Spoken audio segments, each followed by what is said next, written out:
नमस्कार. 12वीचे विद्यार्थी आणि विद्यार्थिनींनो, परीक्षा जवळ आली आहे. So first one, wish you all the best. यावेळेस तुमचा ऑफलाईन पेपर आहे. नमुना कृतीपत्रिका आपण घेतो आहे. 80 गुण आहे. 3 तासांचा पेपर असतो, परंतु तुम्हा लोकांना अर्धा तास जास्त दिलेला आहे. विभाग 1 हा गद्य असतो. यामध्ये 3 पॅरेग्राफ तुम्हाला दिलेले असतात, उतारे. 2 टेक्स्च्युअल असतात आणि थर्ड जो आहे तो तुम्हाला अपठित गद्य आहे. आणि 20 मार्क टोटल 3 उतार्यांवरून आहे. तर 1 लाईन सेंटेन्स, विधाने पूर्ण करा, आकृतीबंध सोडवा. नंतर पुन्हा तुम्हाला, म्हणजे आता मी इथे फक्त एका वाक्यात उत्तरे लिहा. तर या ठिकाणी तुम्हाला विधाने पूर्ण करा येऊ शकतात, कधी जोड्या लावा येऊ शकतं, काय ते लिहा हे देखील येऊ शकतं. तर पहिला आपला प्रश्न आहे, लेखकांनी व्यंगचित्रातून मनापासून श्रद्धांजली कोणास वाहिली. आता उतारा तुमच्या पुढ्यात आहे, पण पहिले 2 प्रश्न आहेतच की, म्हणजे 1 आणि 1 2 गुण झाले. दुसरा प्रश्न आहे, पहिल्या चित्रातील बाबा ही 2 अक्षरे कुठे आहेत असे लेखक म्हणतात. तर तुमच्या टेक्स्च्युअल यातला पहिला जो पॅरेग्राफ आहे तो तुम्हाला पेज नंबर 55 त्यावर आहे. तर यातली सुरुवात जी आहे, व्यक्त होण्याची गोष्ट खूप पुढे नेत नेत मी माझ्या वडिलांना माझ्या व्यंगचित्रांमधून खूप मनापासून श्रद्धांजली वाहिली. इथपासून तर माझ्या व्यंगचित्रातून हेही व्यक्त करू शकलो इथपर्यंत. तर ऑब्विसली यामध्येच आन्सर आहे. तुम्ही जर व्यवस्थित प्रत्येक पॅरेग्राफ वर आन्सर बघत असाल, क्वेश्चन बघत असाल, तर तुमचं निश्चितच छान होईल. तर पहिल्या प्रश्नांचं उत्तर मी काही तुम्हाला संपूर्ण पेपर पॅरेग्राफ वाचणार नाही, तुम्हाला कंटाळा येणार म्हणून. तर लेखकांनी व्यंगचित्रातून मनापासून श्रद्धांजली कोणास वाहिली. तर या ठिकाणी माझ्या वडिलांना, म्हणजे लेखकांच्या वडिलांना, त्यांच्या बाबांना. हे व्यवस्थित वडिलांना, डी हा फर्स्ट आहे, तेव्हा इथे स्पेलिंग मिस्टेक करू नका. 1 मार्क निश्चितच तुमच्या हातचा आहे. पहिल्या चित्रातील बाबा ही 2 अक्षरे कुठे आहेत असे लेखक म्हणतात. तर या ठिकाणी कुठे आहेत बरं बघा, की पहिल्या चित्रात मी भर पावसात उभा आहे आणि माझ्या डोक्यावर 2 अक्षर आहेत बाबा. म्हणजे लेखक कुठे आहेत बरं, भर पावसात उभा आहे. म्हणजे ते व्यंगचित्र जे आहे, कार्टून जे आहे, ते अशा पद्धतीने लेखकांनी आपल्या बोलक्या चित्रशैलीमधनं आपल्या वडिलांना श्रद्धांजली वाहिलेली आहे. दुसरा देखील इथे उतार्या झाल्यानंतर दुसरा प्रश्न येतो. तर इथे उतार्याच्या आधारे विधाने पूर्ण करा.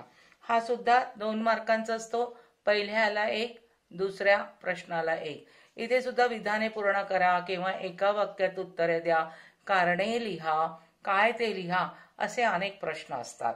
तर उतारा वाचला की नक्कीच तुम्हाला प्रश्नांची उत्तरे येणार आहे. आता मी जस्ट बघतेय की मी तिथे उभा आहे तो आत्ताच्या वयाचा. आता इथे वयाचा हा शब्द एकाच याच्यात आलाय, मग तो आत्ताच्या वयाचा 75 पूर्ण केलेला आहे. 75चं उत्तर म्हणजे स्पेलिंग व्यवस्थित लिहा. 1 मार्क तुमच्या हातचा झालाय.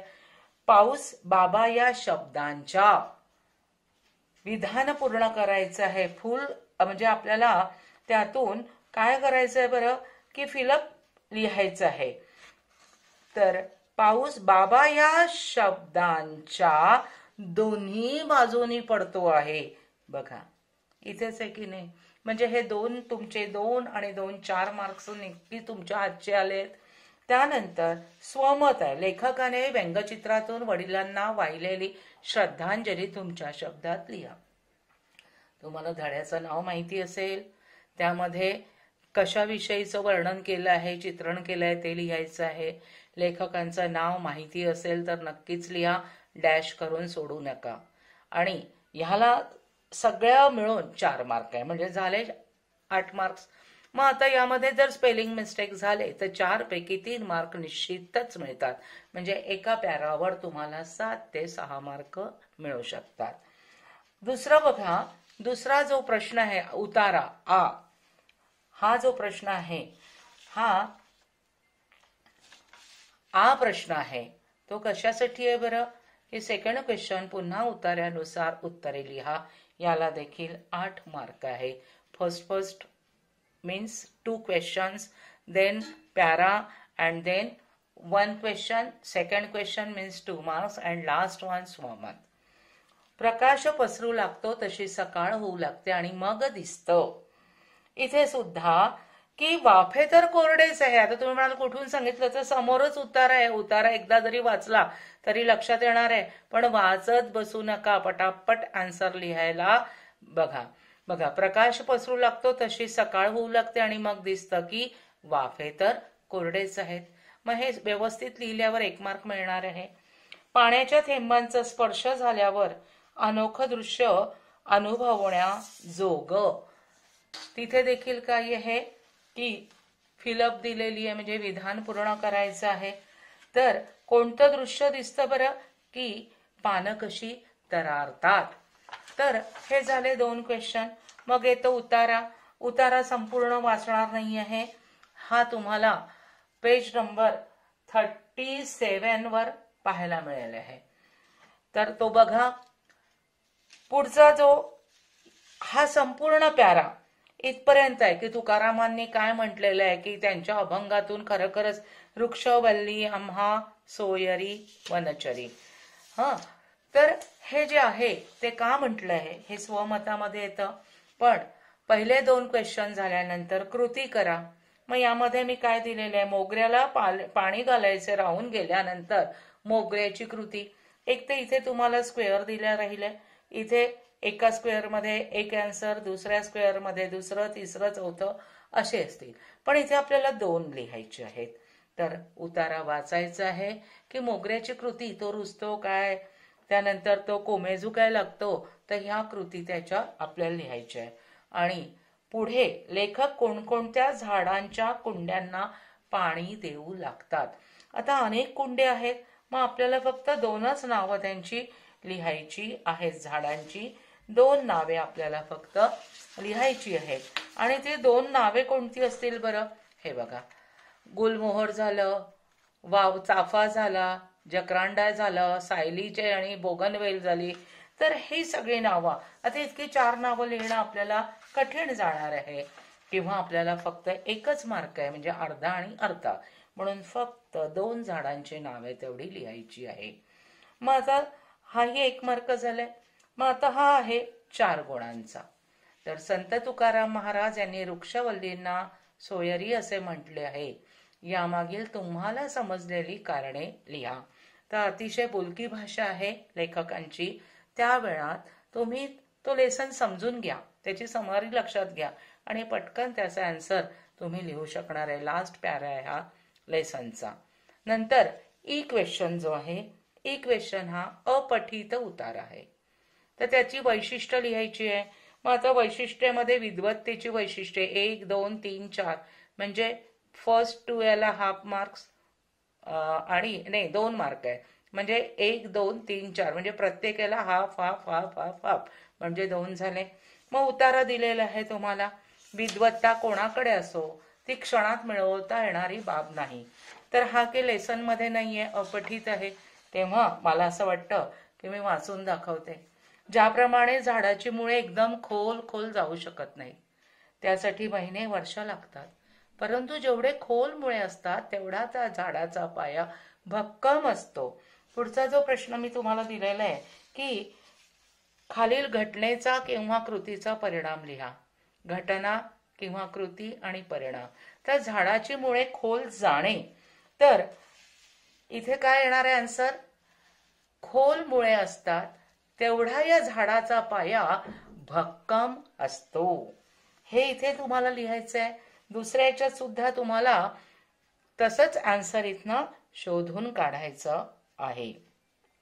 तर इथे सुद्धा म्हणजे 2 मार्क्स याला आहे आणि 2 मार्क्स सपोज मी हा प्रश्न इथे मुद्दाम दिलेला नाही आहे, हा 1 आणि 2 इथे 2 गुण आहे आणि अजून 2 मार्कांसाठी या ठिकाणी विद्वत्तेविषयीचा एक स्वमत म्हणा की विद्वत्ता कोणाकडे असो ती क्षणात मिळवता येणारी बाब नाही, हा जो प्रश्न आहे असे लेखकांनी का म्हटलेले आहे, असा जर प्रश्न असेल तर लेखकांनी विद्वत्ता कोणाकडे असो ती क्षणात मिळवता येणारी बाब नाही.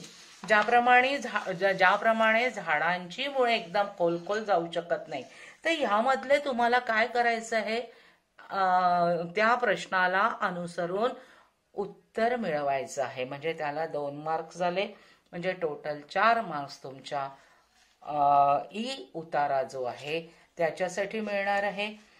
आणि त्यासाठी क्वेश्चन मी दिलेलं आहे की विद्वत्ता कोणाकडे असो ती क्षणात मिळवता येणारी बाब नाही असे लेखकांनी का म्हटलेले आहे, हा या ठिकाणी प्रश्न राहणार आहे. तो आहे 2 मार्क्सचा.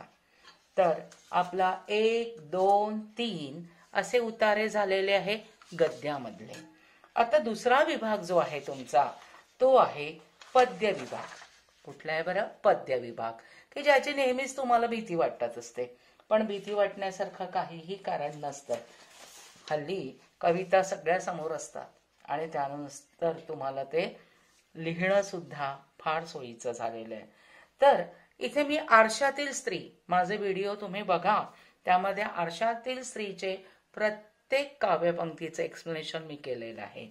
तर इथे पहिला प्रश्न येणार आहे, आरशातील स्त्रीचे बोलणे ऐकताच आरशाबाहेरील स्त्रीची झालेली अवस्था.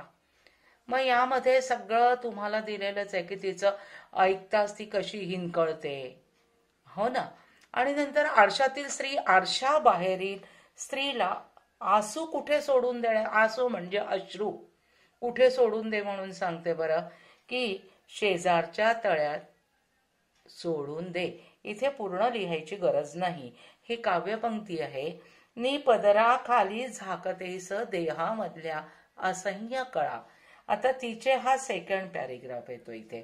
तिचे हे बोलणे ऐकताच मी स्वतःच हिंद कळते आणि अशातच ती मला गोंजारीत जवळ घेत जणू अधिकार वाणीने म्हणाली, रडू नकोस खुळे, उठ.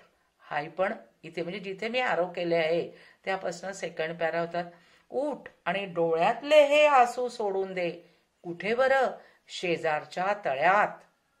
आणि काय घेऊन ये हातामध्ये? नुकतीच उमललेली शुभ्र कमळांची प्रसन्न फुले. तर आता आरशातील स्त्री आतली आणि बाहेरची तिचंच ते प्रतिबिंब काय म्हणतंय हे तुमच्या या कवितेत दिलेलं आहे. या 2 प्रश्नांची उत्तरं यातच आहे. कृतिकरामध्ये देखील आरशातील स्त्रीने आरशाबाहेरच्या स्त्रीला अधिकारवाणीने केलेला उपदेश, त्याचा देखील आन्सर इथे लिहू शकताय तुम्ही. फक्त अभिव्यक्ती जो 4 मार्कांचा आहे, इथे मात्र तुम्ही काय करणार आहात की आरशातील स्त्रीने आरशाबाहेरील स्त्रीला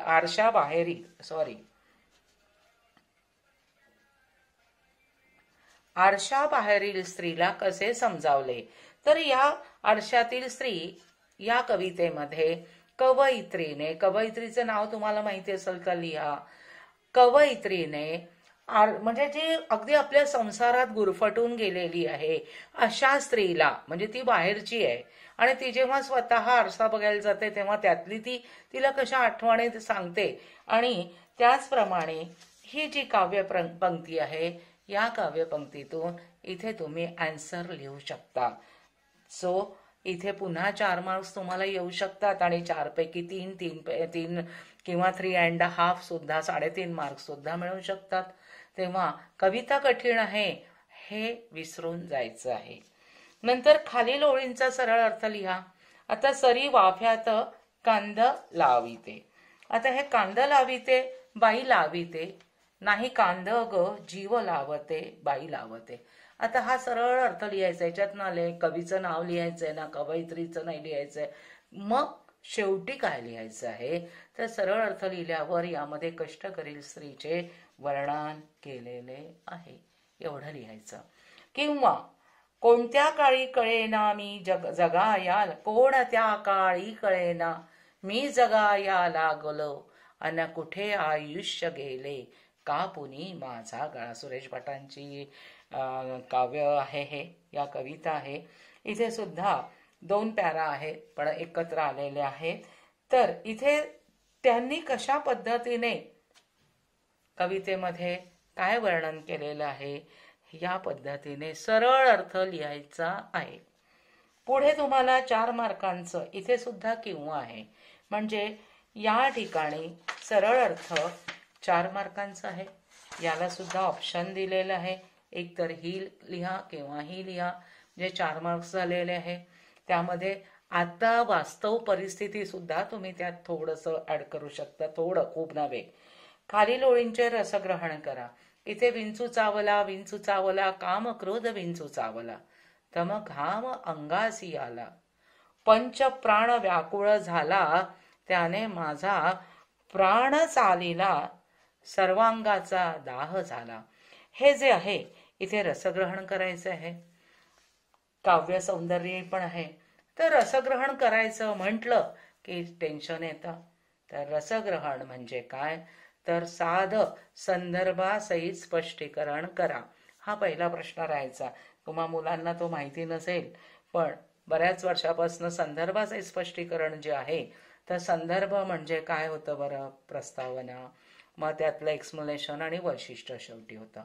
पण आता काय आहे, आता या रसग्रहणामध्ये सुद्धा तुम्ही कवीचं नाव लिहा, कवितेमध्ये आलेला आशय लिहा, त्याचं सौंदर्य काय आहे, त्यामध्ये काय दाखवलेलं आहे, आणि त्याचप्रमाणे या काव्यपंक्तींचं तुम्ही एक्सप्लेनेशन लिहा, आणि शेवट जो आहे वैशिष्ट्य जो आहे तो सुद्धा तुम्ही लिहा, की यातून कवीला काय सुचवायचं आहे, किंवा यातली भाषा कशी आहे, सरळ साधी सोपी सर्वांना भावणारी आहे की नाही, हे सुद्धा तुम्हाला या रसग्रहण किंवा काव्य सौंदर्यांमध्ये लिहायचं आहे. याला सुद्धा ऑप्शन दिलेला आहे मी, काव्य सौंदर्य किंवा रसग्रहण.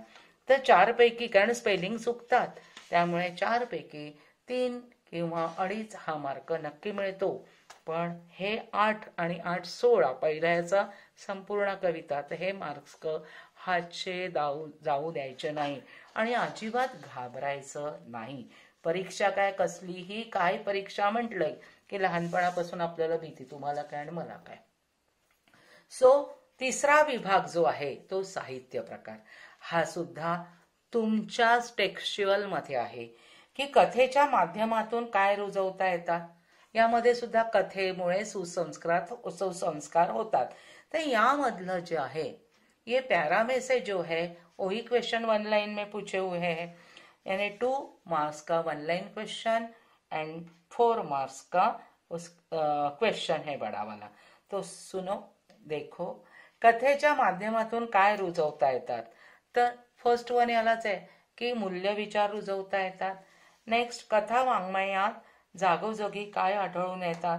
तर काय आढळून येतात बरं, की मानवी मूल्यांची कदर करणारी आदर्श व्यक्तिमत्वे कथा वाङ्मयात जागोजागी आढळतात. झाले की नाही आन्सरचे मार्क तुम्हाला सोपं करून अगदी. मग शेवटचा जो आहे प्रश्न तो कसा आहे, कथेमुळे सुसंस्कार होतात हे तुमच्या भाषेत स्पष्ट करा. आता तुमची भाषा म्हटल्यानंतर कथा कशी आहे, तिच्यामुळे संस्कार कसे होतात, आणि तुम्हाला लहानपणापासून कथेची आवड कशी आहे, तुम्ही कोणकोणत्या कथा ऐकले, हे थोडंसं त्यामध्ये कथा हा जो वाङ्मय प्रकार आहे, साहित्य प्रकार आहे, तो तुम्ही लक्षात घ्या. त्यातली भाषा शैली किती सोपी आहे, लहान मुलांपासून कसा, तर हे थोडेफार त्यामध्ये तुम्ही आन्सर, तुमचं मत त्यात घालू शकता. म्हणजे 4 मार्कांचा हा क्वेश्चन झालेला आहे. सेम क्वेश्चन हा जो आहे, खालील प्रश्नांची उत्तरे लिहा. आता यामध्ये 2 कथा आहे तुम्हाला, आहे की नाही. एक ती की 1 रुपयासाठी किती ती टॅक्सी ड्रायव्हरला इथून तिथे तिथून इथे, आणि त्यानंतर गुरुजींबद्दलचं प्रेम जे आहे ते, म्हणजे 2च कविता कथा आहेत. मग याला 6 गुण आहे.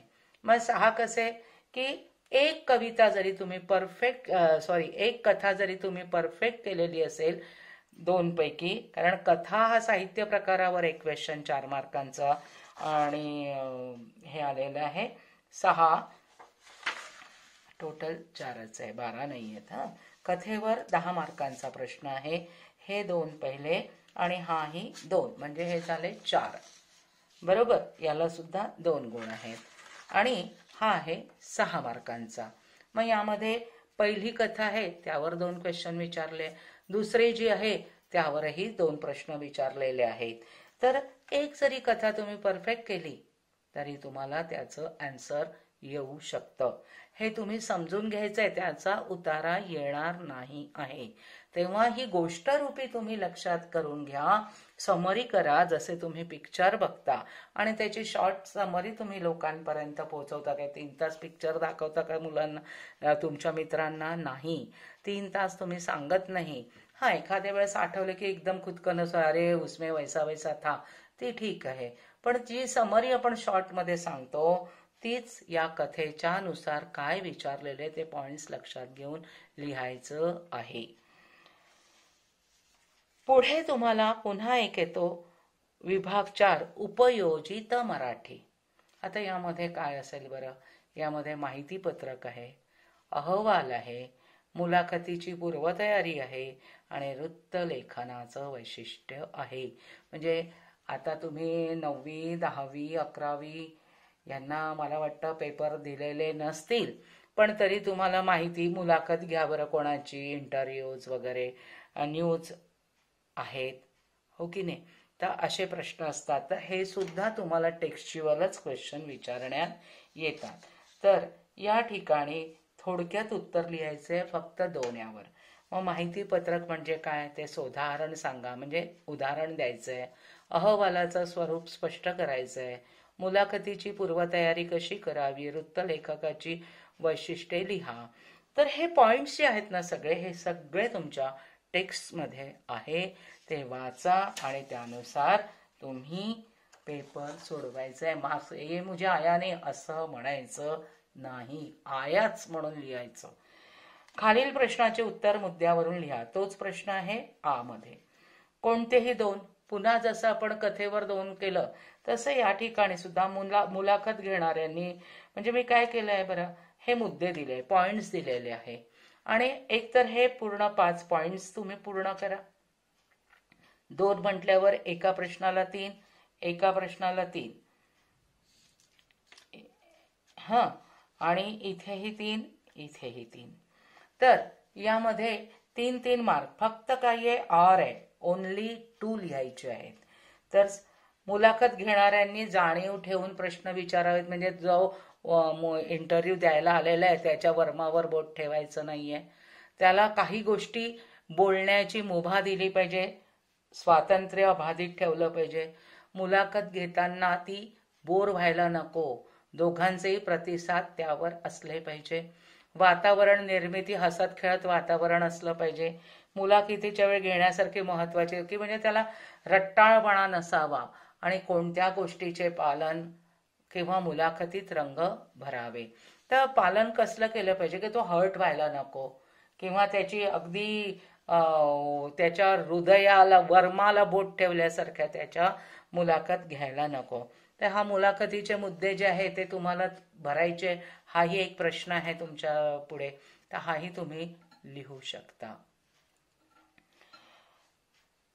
स्वातंत्र्य अबाधित ठेवा वगैरे ते आहे, अबाधित वगैरे ठेवणं. आता दुसरा प्रश्न बघा, माहिती पत्रकाची वैशिष्ट्ये खालील मुद्द्यांना धरून स्पष्ट करा. आता हा मुद्दा म्हणजे कुठलं, आकर्षक मांडणी, भाषा शैली त्याची कशी असली पाहिजे, ओघवती असली पाहिजे, सहज सोपी सर्वसामान्यांपर्यंत गेली पाहिजे.